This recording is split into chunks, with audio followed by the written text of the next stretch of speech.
जी, सबसे पहले आप सबका यहाँ आने के लिए बहुत बहुत आभार और वेलकम कि आप लोग अपना कीमती समय निकाल कर यहाँ पर आज माता हर की देवी कैंपस में आप लोगों ने अपना समय निकाला। आज के आपके इस प्रेस कॉन्फ्रेंस का जो उद्देश्य है वो एडू कनक्लेव 2025 है। जैसे कि एडू कनक्लेव 2023 किया गया था, बीच में 1 साल का गैप रहा। इस साल फिर से हम 400 plus principles, directors Punjab, Haryana, Rajasthan, Delhi सबको एक प्लेटफॉर्म पर लाने का काम कर रहे हैं। इसका उद्देश्य यही है कि सारे स्कूल कॉलेजेस के जो प्रिंसिपल्स हैं हमारे पास, वो एक प्लेटफॉर्म पर आएँ, क्योंकि नेशनल एजुकेशन पॉलिसी 2020 आने के बाद Haryana is the only state जिसने सबसे पहले एनईपी को एक्सेप्ट किया है। जो चेंजेस करिकुलम में आने हैं, क्लासरूम्स में आने हैं, स्कूल्स में आने हैं, कॉम्पिटिटिव बेस्ड स्टडीज आनी है, उसके ऊपर एक खुला मंच सारे प्रिंसिपल्स को, डायरेक्टर्स को दिया जाएगा ताकि वो अपनी बात कह सकें। अगर किसी को किसी के टॉपिक के ऊपर कोई आपस में विचार विमर्श करना है तो वो किया जा सके। इसके लिए ये एक छोटा सा हमारा प्रयास है सभी शिक्षाविदों को एक मंच पर लाने का, और हम उम्मीद करते हैं कि हमारा मीडिया जो है, आप लोग भी इसको और ज़्यादा एडवर्टाइजमेंट के लिए, ताकि ज़्यादा से ज़्यादा शिक्षाविद हमारे साथ जुड़ सकें और इसका जो आउटकम है, जो ऑब्जेक्टिव है, वो पॉजिटिवली हम लोग अचीव कर सकें। इसके लिए ये आपकी एक छोटी सी हमने एक गेट टुगेदर बुलाई है। हाँ मैम, जैसा आपने बताया कि इसका जो मुख्य उद्देश्य है कि सभी स्कूलों को, शिक्षाविदों को एक मंच पर लाना। ऐसी क्या जरूरत पड़ी कि सभी शिक्षाविदों को पूरे हरियाणा के एक मंच पर खड़ा करना पड़ा? देखिए, शिक्षाविदों को एक मंच पे खड़े करने के कारण तो बहुत ज़्यादा होते हैं, बट माता हर की देवी का जो हमारा मेन कॉन्सेप्ट है वो ये था कि with the help of association जितने भी शिक्षाविद हमारे साथ हैं, एक गैप जो है कम्युनिटी में, स्कूल्स के बीच में, डिफरेंट बोर्ड्स के बीच में, डिफरेंट स्टेट्स के बीच में, कुछ पॉलिसीज ऐसी हैं जो बाहर वाली स्टेट्स में ऑलरेडी इम्प्लीमेंट हो चुकी, हरियाणा में अभी गवर्नमेंट ने लेकर आनी है, उसके ऊपर विचार विमर्श किया जा सके, उसके क्या क्या फायदे हैं, क्या क्या नुकसान है भविष्य में स्कूलों को, एडवांस पॉलिसीज कैसे बनेंगी। क्योंकि अगर हम उसके लिए शिक्षाविद पहले से खुद अवेयर नहीं है तो implementations will be very difficult. हाँ मैम, किस तरह के बदलाव जो ये एडवोकेट कॉन्क्लेव लाने वाला है शिक्षा क्षेत्र में? देखिए, एडू कॉन्क्लेव का हमारा जो ऑब्जेक्टिव है बदलाव लाने का, वो ये है कि सबसे इम्पॉर्टेंट जो है वो है एजुकेशन पॉलिसी को इम्प्लीमेंट करना। एजुकेशन पॉलिसी को लेकर बहुत सारा भ्रम और भ्रांतियां फैली हुई हैं। कुछ एक्सपेक्ट्स ऐसे हैं जो बहुत पॉजिटिव हैं और हर स्कूल को, हर स्टेट को उसको इम्प्लीमेंट करना चाहिए। कुछ पॉइंट्स ऐसे हैं जो इम्प्लीमेंटेशन से पहले स्कूल्स को खुद रीएनालिसिस करने चाहिए कि हम उसको किस एक्सटेंट तक इम्प्लीमेंट करें और किस एक्सटेंट तक हम लीगली उसको रोक लें। क्योंकि बहुत सी चीज़ें यहाँ पे ऐसी मिलेंगी जब आप उस डॉक्यूमेंट को पढ़ेंगे 450-500 पेज में, कि बहुत सी चीज़ें हैं जिनके ऊपर एक एक पॉइंट का जो मायने हैं वो शायद आज नज़र नहीं आ रहे, 5 साल बाद, 7 साल बाद, 10 साल बाद हर स्कूल के ऊपर उसका इम्पैक्ट नज़र आएगा। मैम, ये एजू कॉन्क्लेव जो होगा 21 दिसंबर को होना है, तो इसमें मुख्य एजेंडे जो है वो क्या रखे जाएंगे? जो आपने अभी बताया यही रहेंगे या इनके अलावा भी कोई और मुख्य बिंदु जिन पे फोकस किया जाएगा? सर देखिए, इसके ऊपर सबसे इम्पॉर्टेंट मुद्दा जो रहेगा वो SSSA का रहेगा। SSSA is a school authority जो एजुकेशन पॉलिसी में अभी प्रोस्पेक्ट की गई है गवर्नमेंट के द्वारा। हरियाणा में अभी इम्प्लीमेंट नहीं हुई है, कुछ स्टेट्स में हो गई है। उसके इम्प्लीमेंटेशन में क्या क्या प्रॉब्लम्स आई, क्या क्या एरियाज हमें वर्कआउट करने चाहिए एडवांस में, उसके ऊपर डिजिटल ट्रांसफॉर्मेशन है। एक तरफ से हम डिजिटल ट्रांसफॉर्मेशन को क्लासरूम में बढ़ाते जा रहे हैं, स्मार्ट क्लासेस एंड ऑल को, उसके जो साइड इफेक्ट्स बच्चों के ऊपर हेल्थ के ऊपर आ रहे हैं, बच्चों का mental health, social health, emotional health, as well as teachers का मेंटल हेल्थ, इमोशनल हेल्थ, और स्कूल लीडर्स का mental health and emotional health is equivalent important. हाँ, बच्चों और अभिभावकों की राय ली जाएगी कार्यक्रम को लेकर, किस तरह का कार्यक्रम हो, उनकी जो समस्याएं हैं उनको। सर, बच्चों और अभिभावकों की राय तो देखिए कि हर स्कूल अपने तरफ से लेता है। यहाँ पे यह है कि अभिभावकों को स्कूल सुनता है, टीचरों को स्कूल सुनता है, प्रिंसिपल्स और लीडर्स की सुनने वाला कोई नहीं है। इसलिए ये एक प्लेटफॉर्म ऑर्गेनाइज किया गया है ताकि उनके अंदर भी जो चीजें हैं वो किससे बात करें। फॉर एग्जाम्पल, अगर मैं किसी स्कूल को चला रही हूँ तो मैं अपने हिसाब से, अपने दिमाग से चीजें एग्जीक्यूट कर रही हूँ। उसमें से कुछ सही भी होंगी, कुछ गलत भी होंगी, कुछ ठीक करने वाली भी होगी, कोई एरिया कोई और स्कूल में से बेटर कर रहा होगा, हम किसी और स्कूल से बेटर कर रहे होंगे। तो उस गैप को कवर करने के लिए सारे एजुकेटर्स को मुझे लगता है कि हमें एक प्लेटफॉर्म पर आना चाहिए। मैं स्कूलों में बच्चों को किताबी शिक्षा के साथ साथ कहीं ना कहीं स्पोर्ट्स की भी जरूरत रहती है, आर्ट्स की जरूरत रहती है, लाइफ स्किल की भी जरूरत रहती है, उसके लिए किस तरह के काम को किए जाए?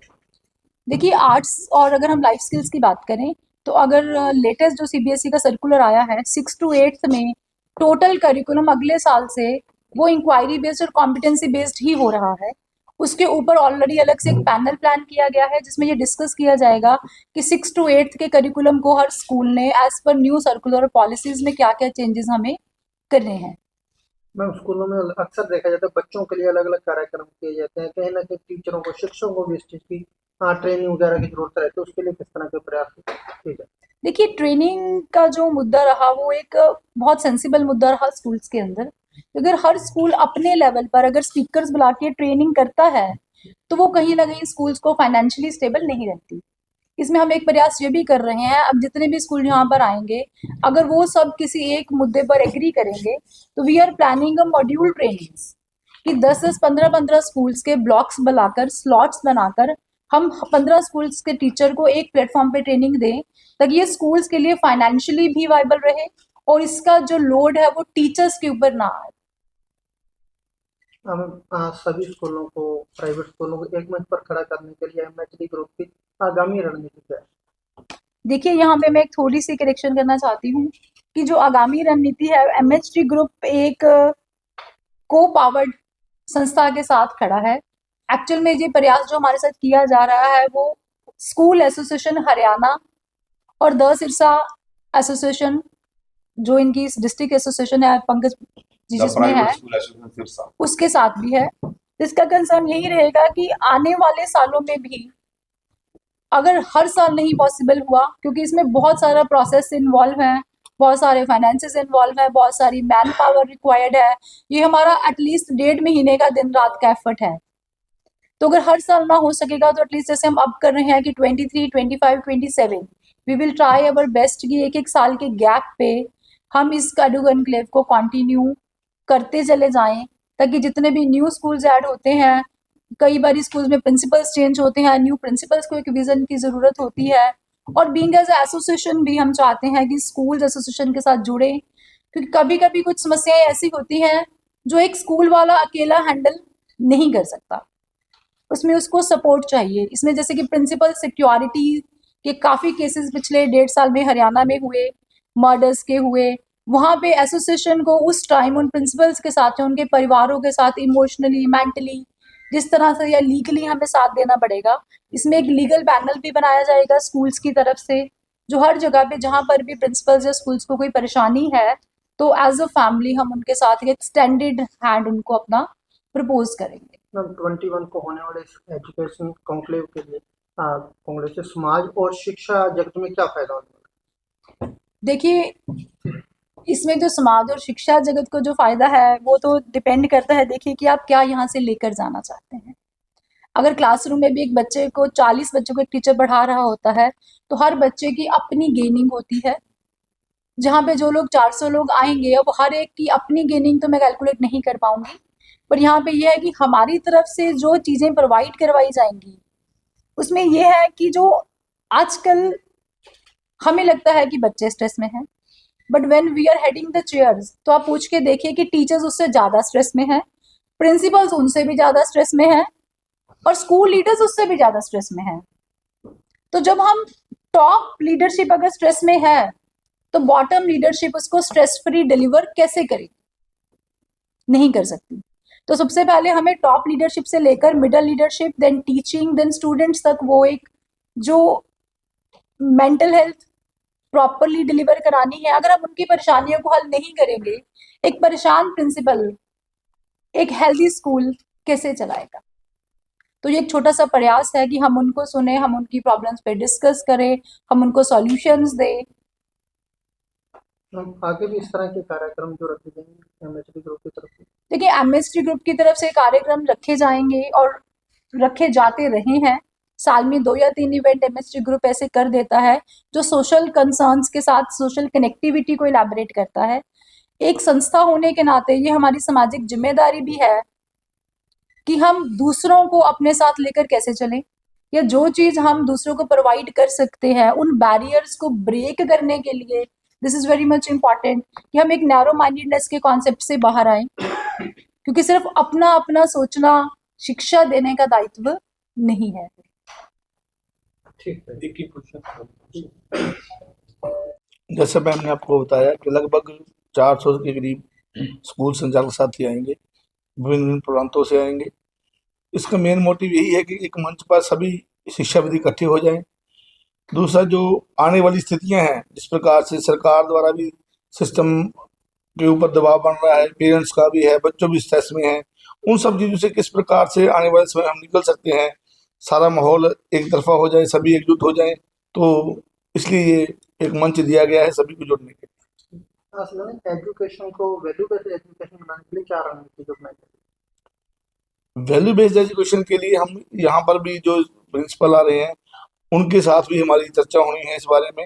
जो नई एनईपी आ रही है वो वैल्यू के साथ और प्रैक्टिकल के साथ आगे बढ़ना चाहती है, उसके लिए हम कैसे तैयार हों। बच्चों को जो वैल्यू बेस्ड है वो तो देखो हमारा बेसिक कंसेप्ट स्कूल का वही है कि बच्चों में वैल्यूज इतनी ज़्यादा दें कि एक आने वाला समाज है वो अच्छा हो, लेकिन जो एनईपी के साथ जोड़कर उसको और इफेक्टिव कैसे बनाया जा सकता है, सोशल मीडिया के साथ बच्चों को जोड़ने के लिए किस तरीके से एक बिल्कुल ब्रीक लीक है एक अच्छे और बुरे में, तो उनको वैल्यू बेस्ड एजुकेशन की तरफ कैसे मोड़ा जाए, इन सब मुद्दों पर चर्चा होगी। असल में जैसे शिक्षाविदों को एक मंच पर लाया जा रहा है, इससे बच्चों को शिक्षा में क्या महत्वपूर्ण?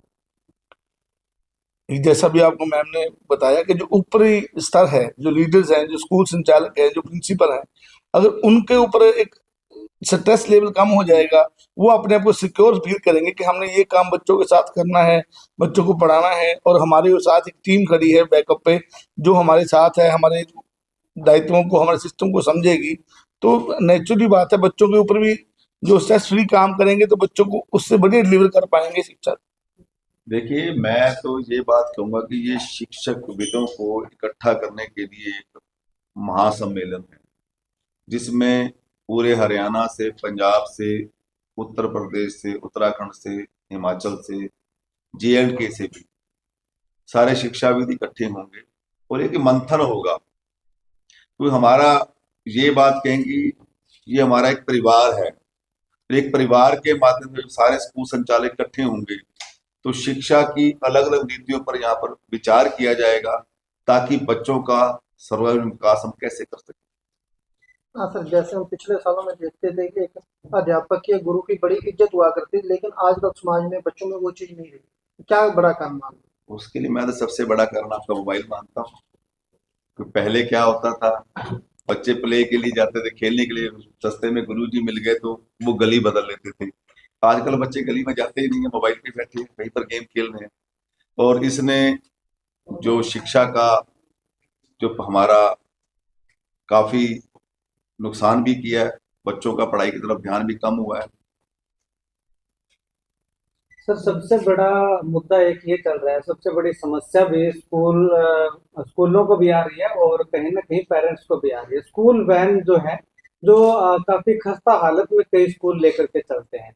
पीछे एक्शन भी लिया गया था। आप स्टेट वाइस प्रेसिडेंट हैं, तो इस यूनियन की ओर से उन तमाम स्कूलों पे क्या एक्शन लिया जाएगा जो बच्चों की जिंदगी के साथ खिलवाड़ करते हैं? सर, ऐसा है कि जितने भी लगभग स्कूलों में जो वाहन पॉलिसी है, सिरसा के अंदर तो लगभग सारे डिस्ट्रिक्ट इसको फॉलो कर रहे हैं।